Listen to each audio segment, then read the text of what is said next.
Panoorin natin to CJ Hero, PGMN. Grabe ang kurakot. Itambalos-los. Sa Congress at sa Senate dahil nahihirapan silang sundan kung saan napupunta ang pera. Tulad nga ng sinabi ko kanina. Bakit? Ayaw nila maglabas ng resibo eh. Mga senators, no, when they liquidate, for example, they usually just give a certification on their honor. They're saying that, yes, we spent this money for this kind of thing. And kung may mga dokumento kami nakikita, well and good. Walang resibo ba? Walang resibo eh. As early as 2010, nagrereklamo na ang mga auditors tungkol sa lack of transparency sa paggamit ng pondo sa Senado at Kongreso. Kinwestiyon nila yung practice ng pag-rely lang sa certifications imbes na resibo sa mga pinagkakagastusan nila. Kung walang resibo, paano malalaman ng auditors kung sa intended item nga nagastos ang pondo? Halimbawa, sa Senado daw, yung sweldo at allowances ng staff pwedeng ma-release sa legislative staff ng senador through special powers of attorney lang. May authorization lang ng senador na kunin lahat ng sweldo. Hindi tuloy malaman ng mga auditor kung totoo bang staff ang mga nasusweldohan o ghost employees lang. There was a senator, I won't mention his name, but in the past, was caught having ghost employees. Oh, yun na nga. Kasi personal salaries maraming avenues for corruption yung 2.2 million na yan. Okay. As you said, Karen, all you have to do is put names there and then pretend that you have paid their salaries, but it all goes to you. Or you can put also additional expenses from MOOE, but it all goes to you. No, you can just use any manner of words there. Si Trillanes nga 'di ba? Pati houseboy, pati mga family driver niya naka-item sa Senado as Grabe naman to si si Trilling, pati Hackboy.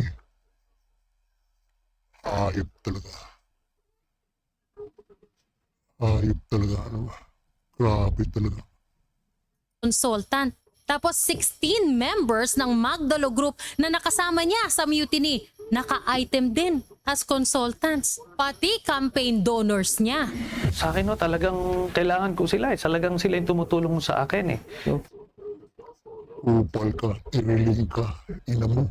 Kailangan mo sila, mga ghost employee, ina mo talaga. Ang ina mo talaga, hayop kang kupal ka, Trilling ka. para magawa ko yung mission ko. Isipin mo, Senador, 63 ang consultants, lahat daw yun Hayop talagang Trilling tong 63 consultant. confidential agents niya na tumutulong sa office niya for intelligence gathering, field research, tsaka staff work. 400,000 pesos lang ang suggested na gastos ng COA para sa consultants ng Senador si Trillanes. Pero siya, 1.6 million pesos ang budget monthly. Gumastos ng 18 million pesos in 2014 alone. May nagawa ba ang COA? Wala. Hayop talaga itong si Trilling, kung magkapagsalita ng kurakot. Siya, grabe din palang hayop nito Kupal talaga. Kapag lang din talaga itong hayop ng kupal nito. Grabe ka talaga, Trilling ka talaga. Services, mga janitor, security.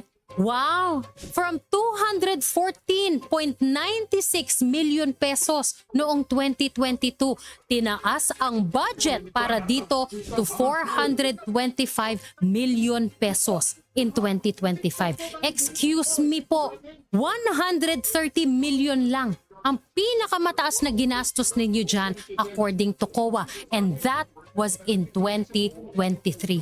In 2024, bumaba pa yan to 104 million pesos kahit tumaas by 14 million pesos ang budget sa GAA. Why then did they add 175 million pesos para sa 2025? Tapos, from 425 million pesos, bumaba ulit to 297.5 million pesos ng 2026. Kahit tapatan pa natin ang pinakamalaking nagastos dyan na 130 million pesos. Dagdagan pa natin ng 10 million pesos dahil election year 2025. Baka kinailangan ninyo ng tagalinis, pati ng mga konsensya ninyo. 425 minus 140. May 285 million pesos pa na sosobra. Nagdagdag ba kayo ng security? Nagdagdag ba kayo ng janitorial staff? 'Di ba? Nabawasan pa nga ang trabaho nila dahil pinagbawal na mag-collect sila ng basura from the offices ng congressman.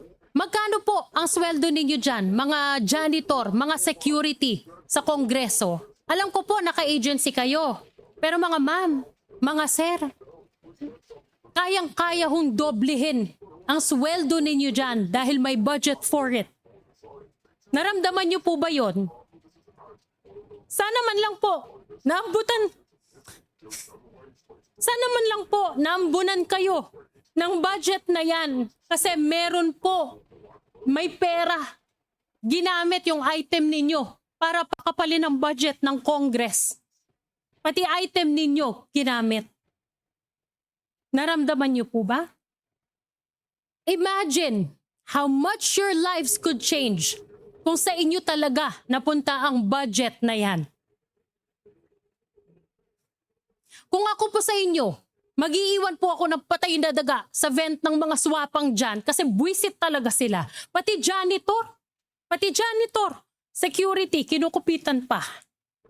Grabe na nga yung trabaho ng mga tao na yan. Tapos, todo effort para maging relatable. May pa, sila sa stage dyan.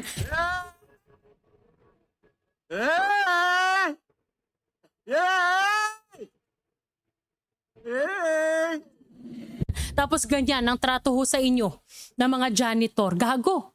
Napakagago ho. 'Di ba? Sana sa inyo napunta. Hindi sa Martin Luther Fund. 'Di ba? Repairs and maintenance. Grabe talaga, no? Grabe kurakot, nakakaano ng dugo talagang hayop. Na-high blood ako sa grabing kurakot ng tambalos nito. Itong mga congressman nitong hayop nito. Pati itong si Bangag nitong hayop nito. Kayang kasuhan ni Bangag tong pinsan yung buo. Subukan na, abangan natin ha, kung kakasuhan niya ha. Subukan niya kasuhan niyang pinsan niyang tambalos. At lalabas yung baho ni Bangag. Hayop kayo. Puro kayo kurakot. Kakapagmura talaga. Grabe, pati mga janitorial, security guard. Inupitan pa ng kurakot nilang hayop sila.